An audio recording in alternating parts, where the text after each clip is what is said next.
1월 6일 오전 송은재 TV 시작합니다.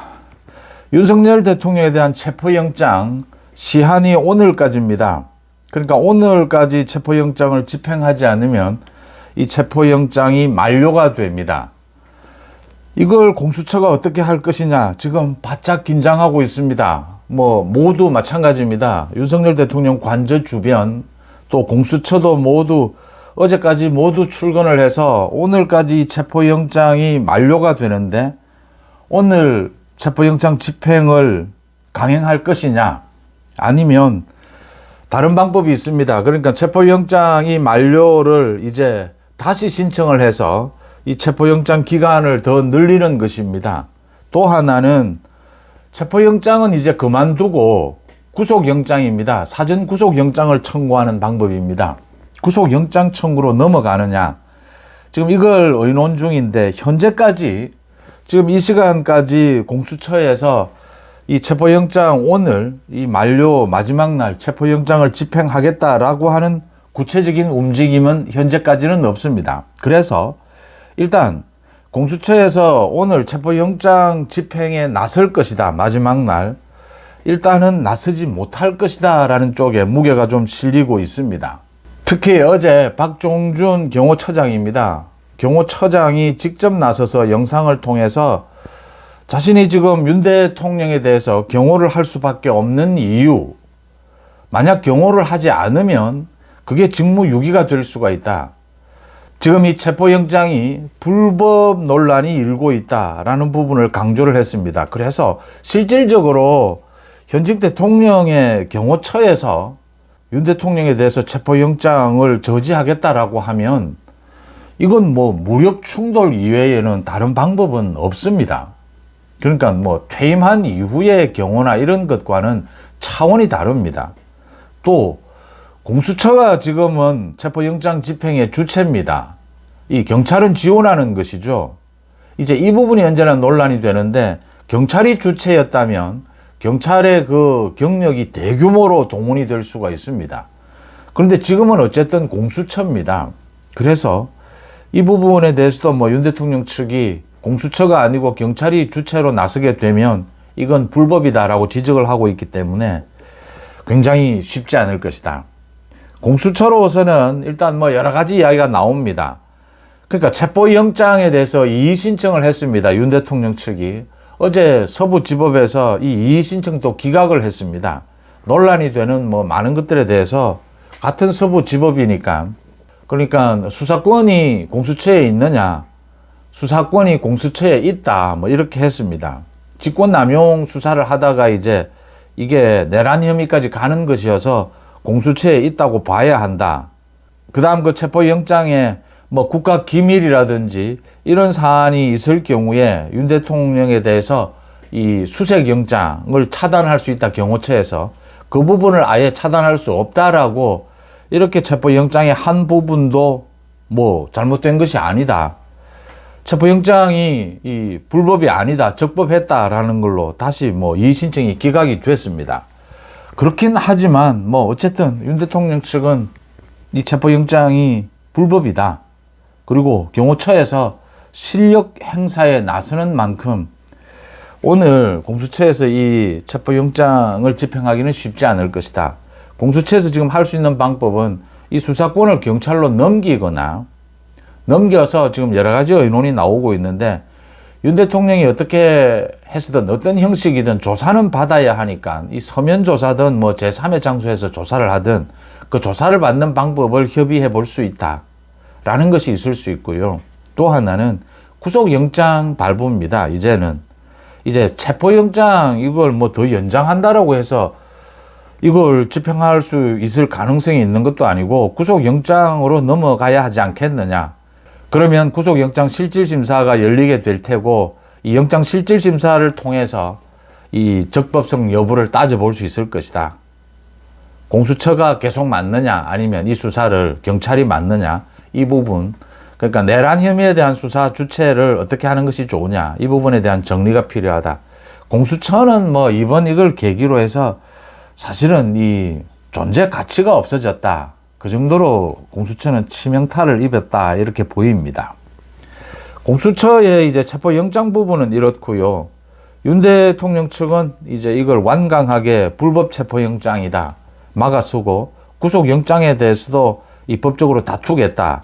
그 다음 윤 대통령에 대한 이 공수처 또는 경찰 이 수사 부분에 대해서도 뭐 서면 조사라든지 다른 방법이 있을 수 있다면 뭐 논의는 해볼 수 있다, 이런 상황입니다. 또 하나 중요한 것이 헌법재판소죠. 헌법재판소가 뭐 여러 가지가 걸려가지고 있습니다. 그런데 가장 중요한 것은 이 윤 대통령의 탄핵에 민주당이 내란죄 부분을 넣었다가, 탄핵 소추문에 이 내란죄 부분을 넣었다가 지금 이제 빼겠다라고 하고 있습니다.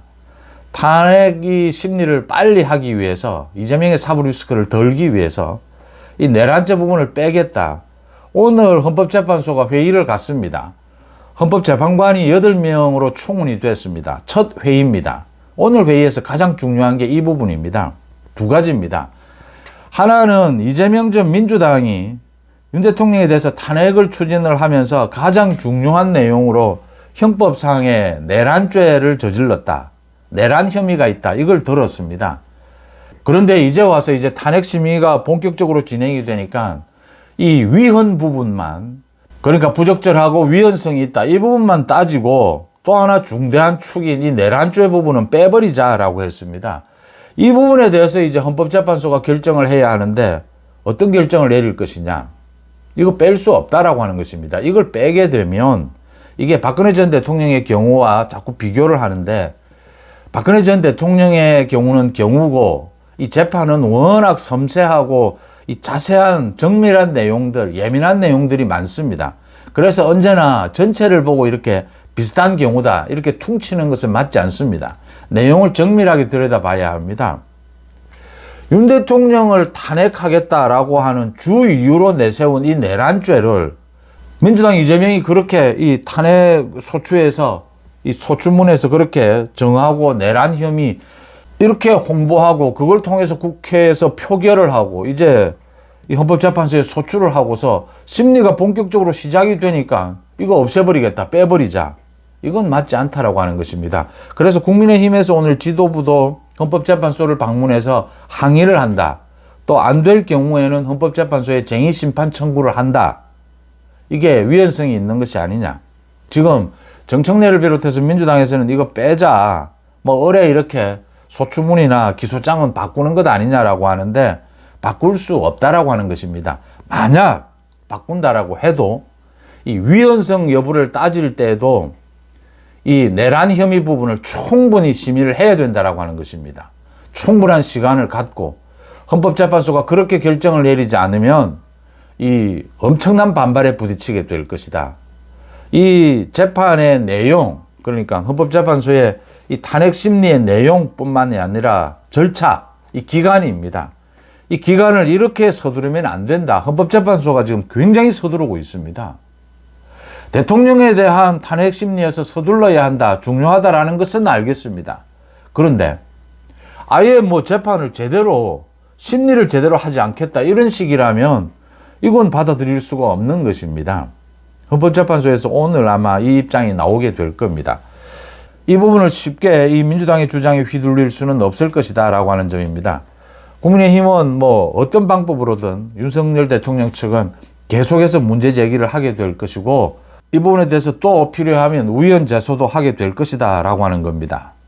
또 하나 중요한 곳이 있습니다. 뭐 중요하죠. 대통령 권한 대행입니다. 최상목 권한 대행. 이 최상목 권한 대행을 놓고 이제 경호처에서 이렇게 체포영장을 막아서니까 이 경호처에 대해서 명령을 내릴 수 있는 사람은 지금은 최상목 권한 대행밖에 없습니다. 그래서 공수처에서 계속해서 최상목 권한 대행에게 이 경호처에서 이 체포영장을 막아서지 못하도록 명령을 내려달라 계속 독촉을 하고 있고, 또 경호처에서는 지금 경호처에 소속이 되어 있는 그 군부대라든지 경찰, 이 지휘를 할 수 있도록 그런 명령을 내려달라. 윤석열 대통령 측, 이제 경호처라고 볼 수 있는 거죠. 양측에서 이런 요구를 받고 있습니다. 최상목 권한대행. 최상목 권한대행은 중립적인 입장에서, 정치적인 주장은 배제하고 중립적인 입장에서 이 지금 공수처와 경호처가 하는 말들이 다 일리가 있다. 경호처장의 말도 일리가 있지 않습니까? 자기가 지금 현직 대통령의 안위를 지킨다. 이게 나중에 법적으로 문제가 되면 책임지겠다. 근데 자기가 지금 판단하기에는 대통령의 안위를 지키는 것이 우선이다라고 본다. 그게 경호처의 입장이다. 나중에 법적 책임이 된다면 지겠다라고 했습니다. 이런 입장과 공수처 법원에 의해서 체포영장이 발부가 됐으니까 이걸 집행하겠다라고 하는 공수처의 입장도 이해가 된다. 이럴 경우에 권한 대행은 가장 중요한 것은 물리적인 충돌은 안 된다. 물리적인 충돌을 방지하는 선에서 협의해서 풀어야 한다. 결국은 이 답은 그러니까 공권력이 충돌하는 겁니다. 공권력끼리. 이 현직 대통령이 되다 보니까 이런 일이 벌어지는 건데, 이거 공수처 경찰이 나서서 윤 대통령 측과 협의를 해야 합니다. 윤 대통령 측에서 서면 조사든 제3의 장소든 어떤 형태로 조사 방법을 바꾸지 않고서 지금 윤 대통령 측에서 반대를 하고 거부를 하는 상황에서 이 영장 집행은 현실적으로 어렵습니다. 지금 물리적인 충돌을 할 수는 없는 일 아닙니까? 또 경찰력을 뭐 대규모로 어디까지 투입을 한다라는 것입니까? 지금 같은 경찰이 경호처에도 소속이 되어 있고 지금 공수처의 이 체포영장에도 지원을 하는 이런 상황이 되어 있는 것입니다. 이 같은 공권력끼리 지금 충돌하는 이런 상황이다라고 하는 점입니다. 이제 이걸 놓고 민주당도 난처한, 민주당이 결정적인 실수를 한 것이죠. 내란죄 부분을 포함을 시켜서 그렇게 활용을 해먹었다면 내란죄 부분을 빼겠다 이런 시도를 하지 않았어야 하는데, 처음부터 내란죄를 아예 빼든지 아니면 넣었다면 이제 와서 빼겠다 이런 시도를 하지 않는 것이 좋았습니다. 그런데 결정적인 이런 실수를 해서 걸려들었고요. 또 공수처를 무슨 민주당이 자기들 산하의 무슨 수사기관인 것처럼 이렇게 오만한 태도를 보이고 있다가 윤 대통령 측의 이 실질적인 경호권, 이 경호권 행사에 막혀서 이제 공수처의 체포영장도 집행이 되지 않고 있다. 국민의힘에서는 지금 일단은 윤석열 대통령 지키기에도 좀 힘을 실어야 하고, 또 여기에 완전히 매달릴 수가 없는 것이 이 수사라든지 헌법재판소의 심리가 진행이 되면서 만약에 조기 대선이 있게 되면 이 윤 대통령에게 쪽에 너무 휘말리게 되면 이 대선에서 불리해진다. 이 외연 확장, 이제 선거에서 또 어려워진다. 이게 윤 대통령을 바라보는 지금 여권, 국민의힘의 어떤 딜레마입니다. 거리도 둬야 하고 또 그렇다라고 해서 윤 대통령과 완전히 손절도 할 수 없는 이런 애매한 상황에 일단은 와 있다. 근데 이게 통하는 것은 지금 윤 대통령에 대한 재판과 이재명에 대한 재판, 이 시간 싸움이 일어나고 있기 때문입니다. 가장 중요한 것은 이재명 민주당이 조급한 나머지 이 헌법재판소, 공수처 이 부분에서 딱 걸려들었다라고 하는 것입니다. 결정적인 이 실책을 범했다라고 하는 것이고요. 지금 법원도, 이 대법원을 중심으로 해서 법원도 좀 정신 차려야 하지 않느냐. 이재명의 이 재판을 대하는 태도입니다. 그래서 전체적으로 지금 뭐 현직 대통령을 비롯해서 이 현 야당 대표가 모두 사브리스크에 걸리면서 법 체계가 완전히 무너지는 이런 위기를 맞았습니다.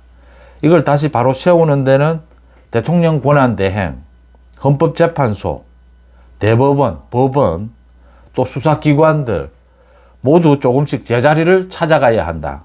근데 여기서 가장 중요한 것은 법원 공정성입니다. 윤 대통령, 이재명에 대한 이 재판 절차, 재판 시기, 기간이 공정해야 합니다. 공정성을 잃어버린 법은 생명력이 없습니다. 송은재 TV 마칩니다. 고맙습니다.